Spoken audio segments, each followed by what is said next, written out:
Meus amados irmãos, graça e paz, mais uma vez reunidos, agora para o nosso pequeno grupo.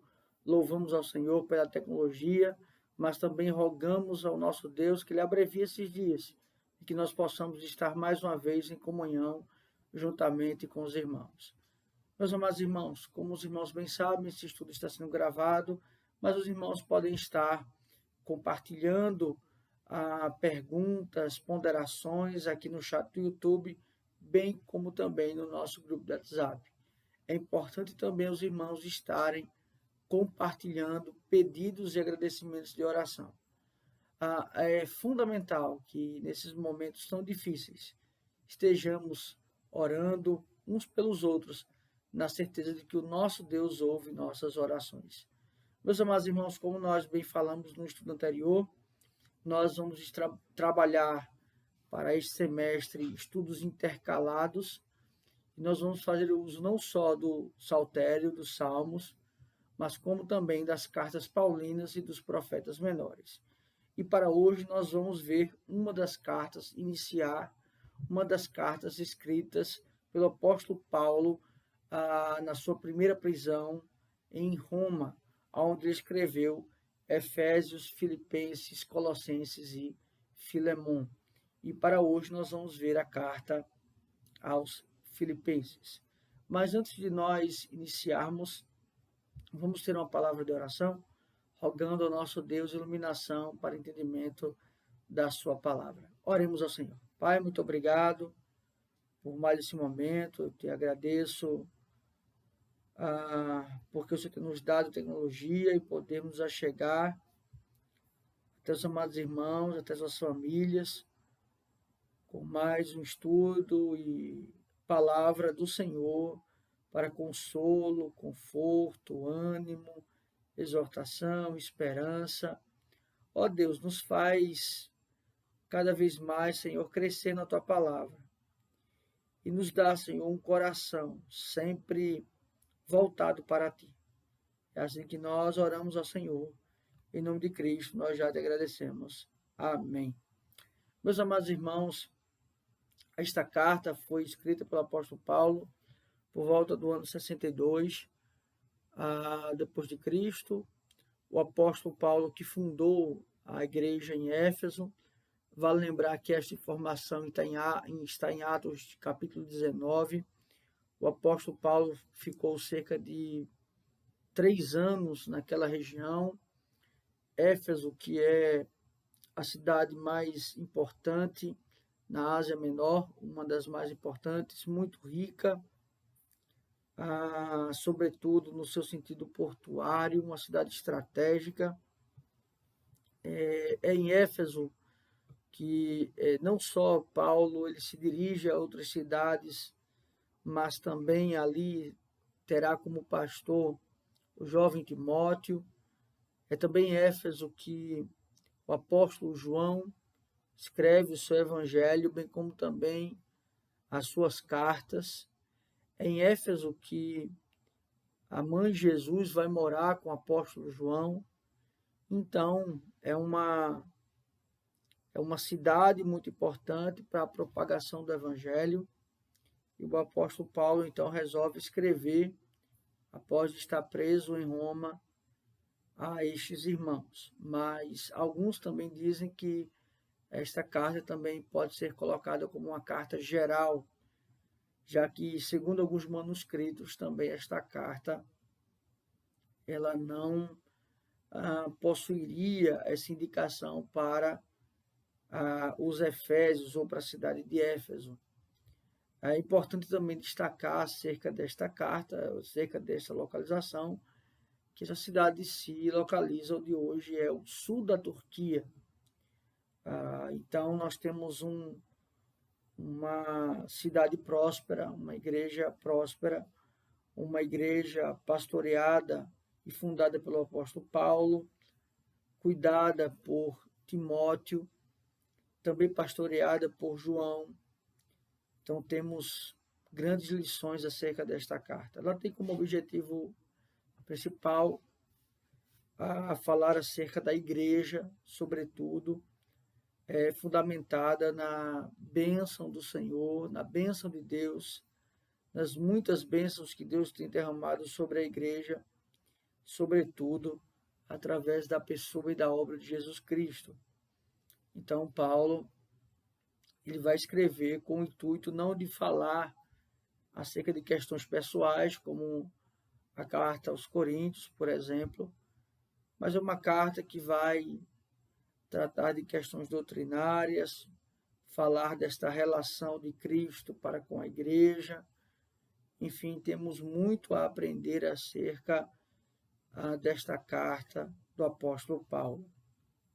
Bem, indo para o texto propriamente, nós vamos ver hoje, dos versos 1 ao verso 14, primeiramente nós temos a saudação do apóstolo Paulo, dos versos 1 e 2, e posteriormente nós temos uma outra estrutura do verso 3 até o verso 14, onde nós temos ali o maior parágrafo das Escrituras, bem como do Novo Testamento. Então, o que nós queremos dizer com isso é que não há uma pausa do 3 ao 14, nós vamos ver uma ideia corrida naquela parte.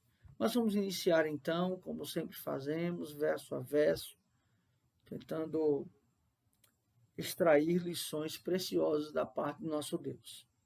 Assim nos diz a parte introdutória da carta. Paulo, apóstolo de Jesus Cristo, por vontade de Deus. Aqui então nós temos o remetente, o apóstolo Paulo, fazendo uso da sua autoridade apostólica, aquele que aprendeu com o Senhor fora de tempo, mas é sim apóstolo de Jesus Cristo. Mas o que é importante aqui nessa saudação é que ele diz, por vontade de Deus. Perceba que então o seu exercício apostólico não vem de uma compreensão humana natural, não vem de uma vaidade. Ele não se intitula apóstolo para obter lucros, e ele não tensionava ser apóstolo, mas ele foi chamado por Deus e pela vontade de Deus. Ele então é apóstolo de Jesus Cristo, seja aquele que vem através de Jesus. É uma concepção de pertencimento, né? Paulo, apóstolo de Jesus Cristo, ou seja, com quem ele aprendeu, com quem ele foi instruído, muito embora não seja a convivência natural, como foram com os demais apóstolos, mas através de um ato extraordinário do Senhor. Quando nós falamos aqui pela vontade de Deus, nós temos que lembrar que vontade de Deus nós temos duas concepções importantes, a vontade decretiva, ou a vontade no sentido de decretos eternos de Deus, ou seja, este apostolado de Paulo, ele está posto pelo Senhor desde a eternidade, mas também existe a vontade de Deus no sentido de desejo. E aqui não é só uma ideia de decreto, mas é Deus tendo também no seu íntimo, no seu âmago, o desejo, a vontade de ter o apóstolo Paulo como então sendo aquele que anunciaria a Cristo Jesus. Pela vontade de Deus, aos santos ou aos separados. Vale lembrar que sempre a instrumentalidade está voltada para a igreja, pois está na igreja do Senhor a capacidade de entendimento, de iluminação da palavra de Deus. Então ele fala aos santos que vivem em Éfeso, ou seja, aos separados, àqueles então que foram regenerados, aqueles que foram comprados com o sangue de Cristo, aqueles que foram perdoados, aqueles que foram adotados, aos santos que vivem em Éfeso. e fiéis em Cristo. Importante aqui, porque aqui ele coloca duas habitações, e é muito interessante a forma que ele coloca isso, né? A habitação natural desses santos, esses que se localizam em Éfeso, mas depois ele vai colocar e fiéis em Cristo Jesus. Então ele fala desta habitação em Cristo, ou seja, uma concepção de uma nacionalidade terrena, de um local terreno, que eles seriam de Éfeso, mas também eles têm uma identidade também, uma nacionalidade celestial. E isso é fundamental, meus irmãos, porque nós também somos dessa forma. Nós podemos ser brasileiros, mas também somos cidadãos dos céus. E isso é confortante, isso é maravilhoso, nós sermos sempre lembrados dessa verdade.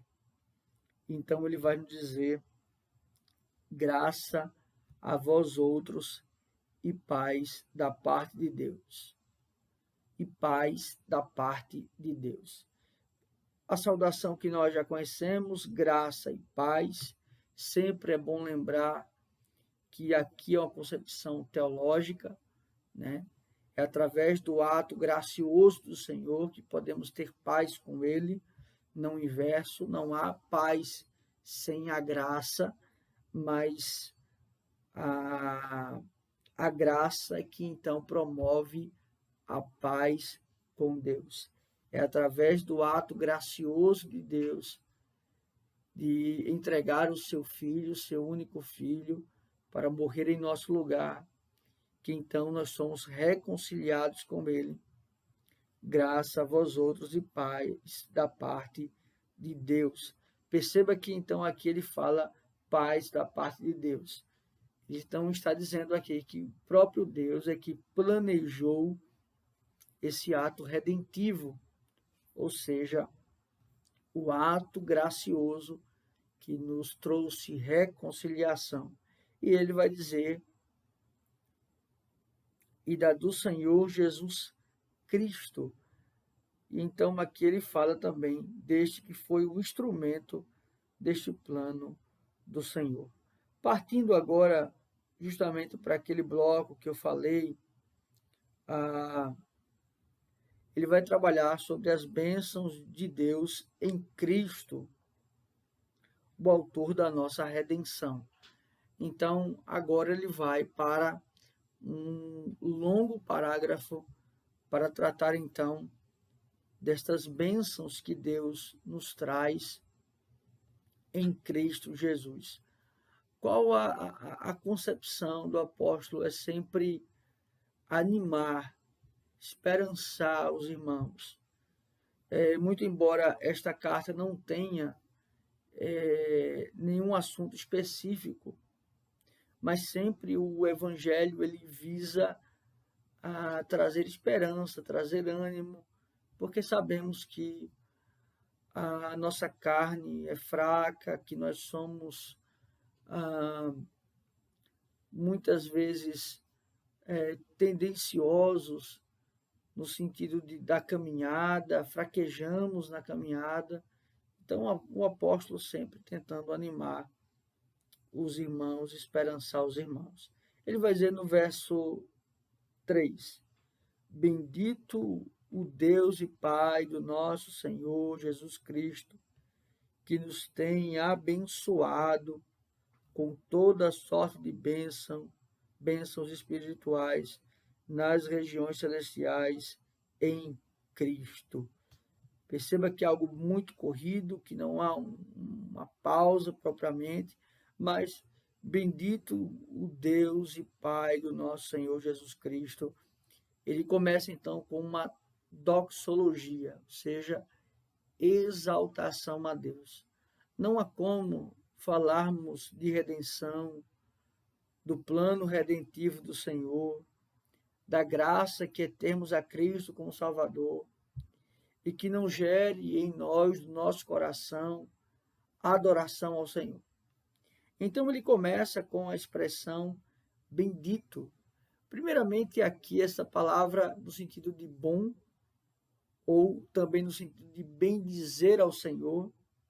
Primeiramente, ele se dirige ao próprio Deus, né? Que ele é bendito, que ele é bom, e também a nós mesmos no sentido de adoradores, ou seja, de bendizer a Deus, né?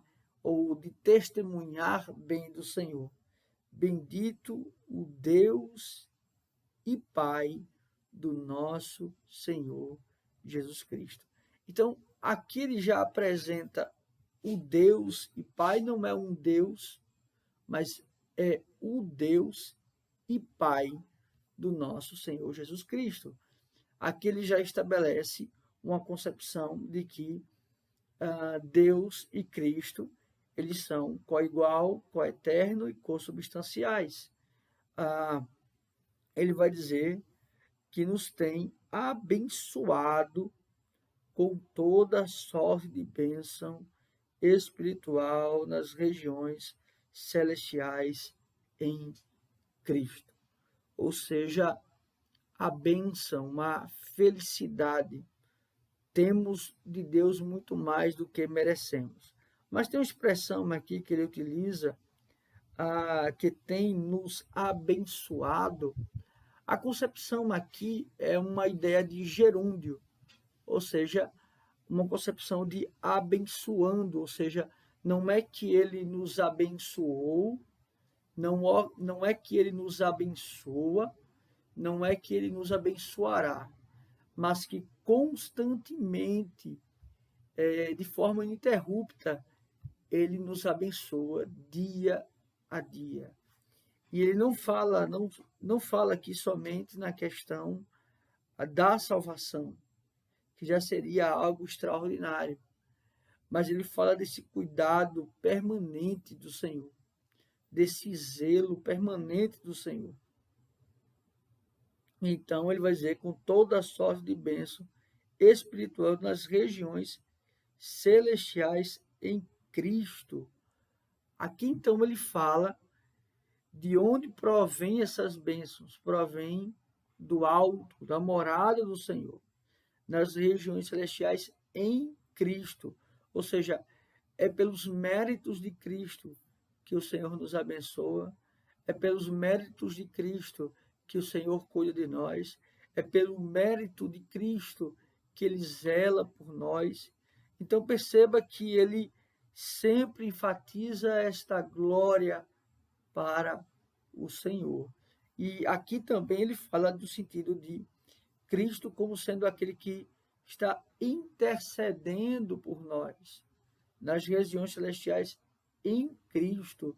Cristo está à destra de Deus e Cristo sempre, digamos assim, lembra o Pai do seu sacrifício na cruz por nós e intercede por nós. Ele vai dizer no verso 4, assim como nos escolheu nele antes da fundação do mundo, para sermos santos e irrepreensíveis perante ele em amor. Ele adentra agora na eleição. Mas o que é fundamental, e como Calvino muito bem também abordava esse assunto e aborda nos seus comentários, é que a ênfase não está propriamente na eleição, mas sim na soberania de Deus. Porque essas bênçãos sem medida, assim como nos escolheu nele, ou seja, em Cristo nos elegeu. E a eleição não é um ato da presciência de Deus, ou é um ato propriamente circunstancial do Senhor. Não. Ele é um ato livre do Senhor. Ele é um ato que o Senhor faz porque ele é um ser livre para fazer. Ele é um ser santo, justo, bom, e ele é Deus. E então aqui ele enfatiza isso. Ora, não é pelo mérito humano, não é por Deus ter porventura se utilizado da presciência e viu que o homem então iria aceitá-lo. Não é essa a concepção, mas é justamente que estas bênçãos sem medidas, ela veio através de um ato gracioso de Deus, sem mérito humano, sem ação humana, sem vontade humana, mas um ato livre e gracioso do nosso Deus. Nos escolheu nele antes da fundação do mundo. Ele deixa claro os decretos eternos de Deus. O que é importante de nós falarmos acerca de antes da fundação do mundo, da eleição, é que nós só temos que tomar cuidado em um seguinte aspecto. A eleição não faz no tempo e no espaço propriamente, quando o indivíduo nasce, ele já ser salvo, porque existe um aspecto da regeneração. Ele é salvo no aspecto decretivo e é a concepção aqui do já e do ainda não. Então, isso é fundamental. O ser humano, ele nasce morto em seus delitos e seus pecados. Ele vai dizer ainda no verso 4, para sermos santos e irrepreensíveis perante ele e em amor. Ou seja, a finalidade deste ato de Deus nos elegendo através dos méritos de Cristo é para que sejamos santos ou perfeitos ou irrepreensíveis perante ele. Aqui é o ato de ser justo, mas como nenhum ser humano é justo, então nós fomos justificados em Cristo Jesus, irrepreensíveis perante ele em amor, ou seja, em um ato, não é só um sentimento. Percebe que aqui, então, ele enfatiza as ações para sermos dessa forma, e aqui ele fala deste amor primário de Deus, porque este decreto eterno também revela o amor de Deus por nós. No verso 5, ele vai dizer, nos predestinou para ele. Ou seja, nos predestinou, ou seja, há um destino prévio, e aqui, logicamente, ele fala para a igreja, ele nos predestinou para ele, para o próprio Deus, para a adoção de filhos por meio de Jesus Cristo. Ou seja, vivermos para a glória do Senhor. Qual o fim ou a finalidade do homem? Glorificar a Deus e se alegrar nele para sempre. Então, a concepção aqui é nos santificar, é nos justificar em Cristo, é nos adotar. E aqui é importante enfatizarmos que o mundo muitas vezes diz que todos são filhos de Deus. Não, para se tornar filho de Deus é necessário um ato legal, o ato adotivo. As criaturas não são propriamente filhos de Deus. Então é necessário a adoção. E esta adoção, ela vem por intermédio do próprio Cristo. A filiação a Deus, ela vem por intermédio do próprio Cristo, por meio de Jesus Cristo, segundo o beneplácito da sua vontade. Ou seja, segundo o bel prazer, segundo lhe apraz, segundo é o desejo de Deus. Então perceba que aqui ele está enfatizando primeiramente esse ser de Deus livre, com a vontade decretiva, também com a vontade de desejo. Ele volta a palavra para a vontade de Deus.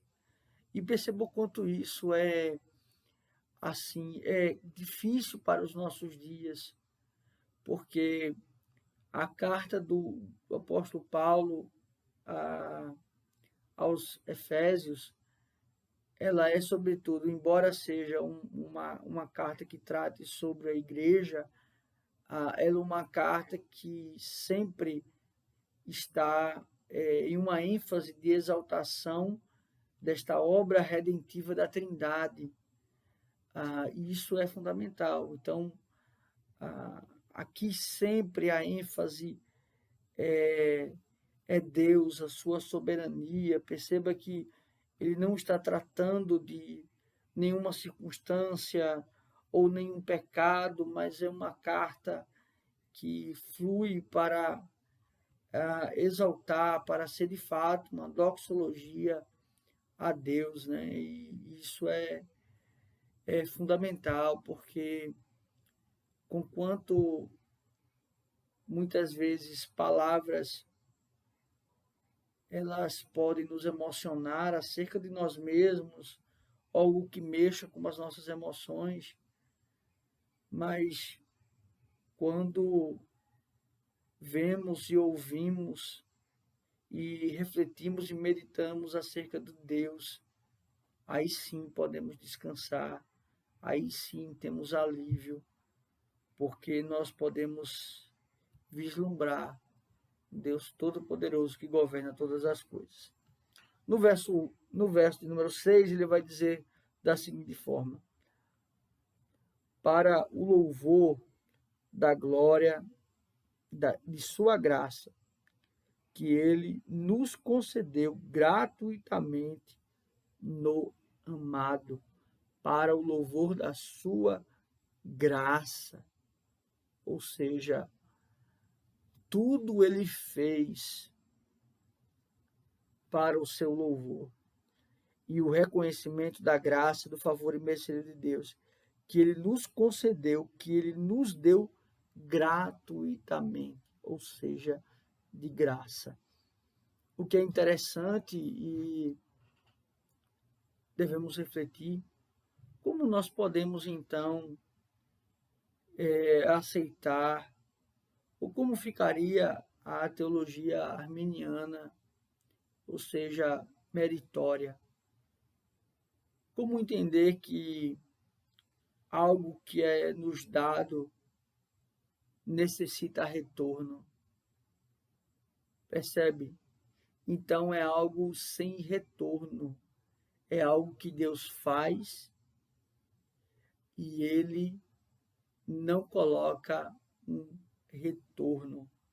Isso é extraordinário.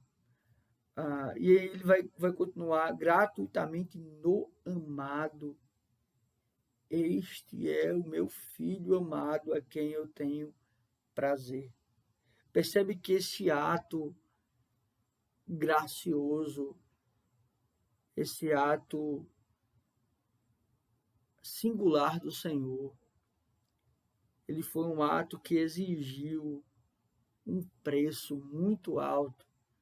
Ele exigiu o sacrifício do seu filho unigênito, ou seja, gratuitamente no amado. Ou seja, só obtivemos isso pelos méritos de Cristo. No verso 7, no qual temos a redenção pelo seu sangue.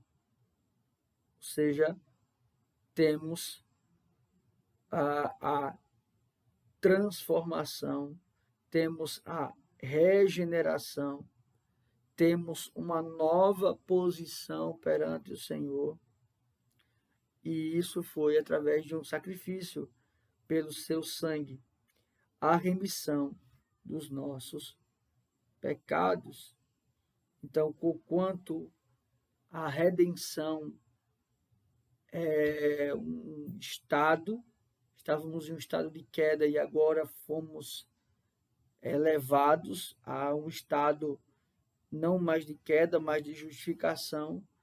A remissão, então, vem esse sentido deste ato, o ato de remir, o ato de perdoar. segundo a riqueza da sua graça, segundo a riqueza da sua graça. Percebe que o texto, esse bloco do verso 3 ao 14, ele fala dessa bênção de Deus.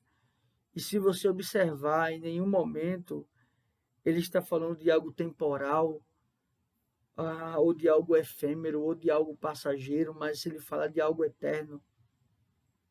E percebe como muitas vezes o mundo, ele nos faz muitas vezes pensar nas bênçãos de Deus como sendo algo materialista, algo temporário.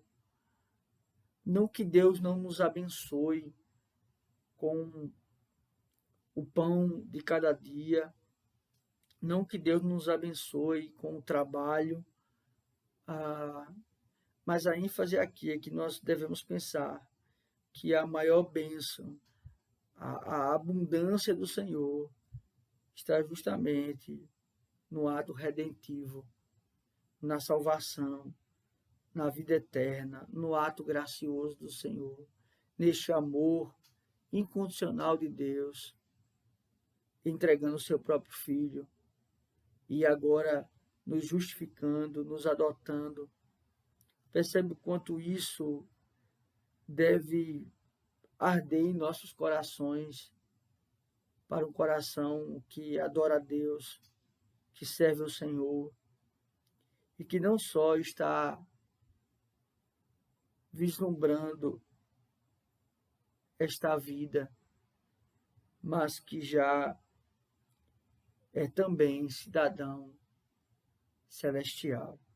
No verso 8, ele vai dizer que Deus derramou abundantemente sobre nós em toda a sabedoria e prudência. Em toda a sabedoria e prudência.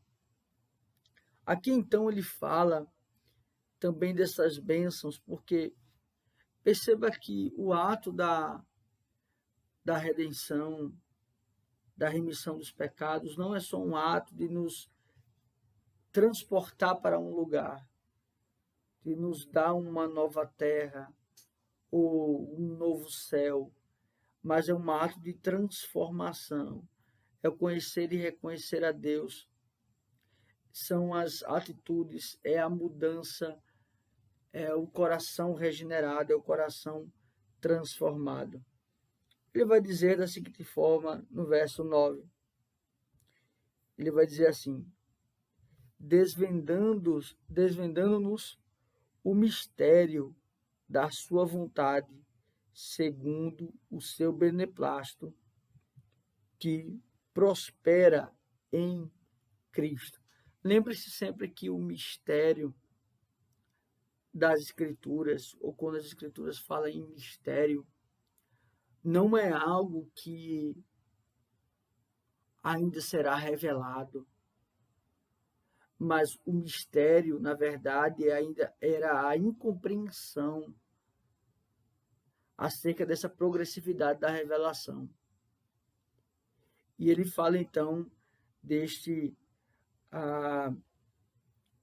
beneplácito de Deus que nos desvenda, que nos traz justamente desvendando-nos o mistério da sua vontade, ou seja, que é o próprio Cristo.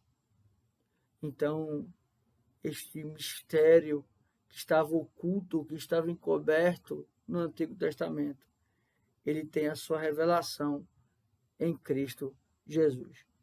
No verso 10 ele vai dizer, de fazer convergir nele, na dispensação da plenitude dos tempos, todas as coisas, tanto as do céu como as da terra. Aqui então ele está falando deste entendimento, desta clareza que o ato de Cristo também nos traz, o entendimento. O que antes era prometido, agora foi cumprido em Cristo. Então perceba que nós temos muito mais do que os antigos, muito mais, inclusive, do que os apóstolos, porque nós temos a revelação como um todo, toda a inspiração das Escrituras, o cânon já fechado. E muitas vezes, meus irmãos, nós não temos agido como alguns desses homens agiram, a fé que um desses homens tiveram, percebe? Claro que isso é um ato de Deus, isso é um ato gracioso de Deus, mas também temos nossa responsabilidade. No verso 11 ele vai dizer, nele digo, no qual fomos também feitos herança, predestinados segundo o propósito daquele que fez todas as coisas conforme o conselho da sua vontade. Conforme o conselho da sua vontade. O que ele quer destacar aqui? O ato trino da redenção. Deus Pai, Filho e Espírito Santo. Deus planejou, Deus Pai, o Filho executou, o Espírito Santo confirmou. No verso número 12, ele vai dizer, a fim de sermos para o louvor da glória, nós, os que de antemão esperamos em Cristo. Aqui ele está falando, então, justamente desta promessa. Ele trabalha nesse sentido de que o aspecto dos judeus esperavam em Cristo, mas agora esta promessa se cumpriu. Ele fala mais uma vez, ali voltando só um pouco, ele fala mais uma vez o conselho da sua vontade, o conselho da Trindade, e mais uma vez a palavra vontade, não só o decreto, mas o desejo de Deus em nos adotar, em nos redimir, em nos regenerar. Verso 13, ele vai dizer, em quem também vós, depois que ouvistes a palavra da verdade, o evangelho da vossa salvação, tendo nele também crido, fostes selados com o Santo Espírito da promessa, ou seja, o Consolador. Ele deu ênfase em Deus, posteriormente ele dá ênfase em Cristo e agora a ênfase no Espírito Santo de Deus. E aqui ele fala do selo, e esse selo aqui é uma marca. E este selo aqui, então, ele visa também, e aí muitas vezes a ideia de nós sermos selados, e nós temos que ter isso em mente. Ou seja, um verdadeiro salvo do Senhor, ele não pode ser possuído, porque ele já foi selado pelo Espírito, porque ele já é de posse do Senhor. Então, por isso que ele não pode ser possuído por forças demoníacas, porque ele já é de posse do Senhor. E o selo foi do próprio Espírito de Deus. E ele fala deste Consolador, deste que dá entendimento da própria obra do Senhor. E por fim, no verso 14, ele encerra esse bloco nos dizendo qual é o penhor da nossa herança até o resgate da sua propriedade em louvor da sua glória. Ele é o penhor, ele é a garantia da nossa herança. Nós fomos selados pelo Espírito Santo e é este selo, esse Espírito, que nos garante, então, toda sorte de bênçãos sem medida do Senhor. É claro que toda sorte de bênçãos sem medida do Senhor, vivida na plenitude, está falando do estado de glória, do estado de glorificação. Claro que isto nos visa pensar no porvir, mas isso também nos faz descansar em Deus nesta vida, pois os cuidados de Deus não só estão prometidos para a Nova Jerusalém, mas Ele já cuida de nós, Ele já nos ampara, Ele já nos sustenta, Ele já nos traz esperança, consolo, ânimo. E o próprio Evangelho é isso, é o entendimento, é Cristo Jesus sendo manifesto em nós para o louvor da glória de Deus.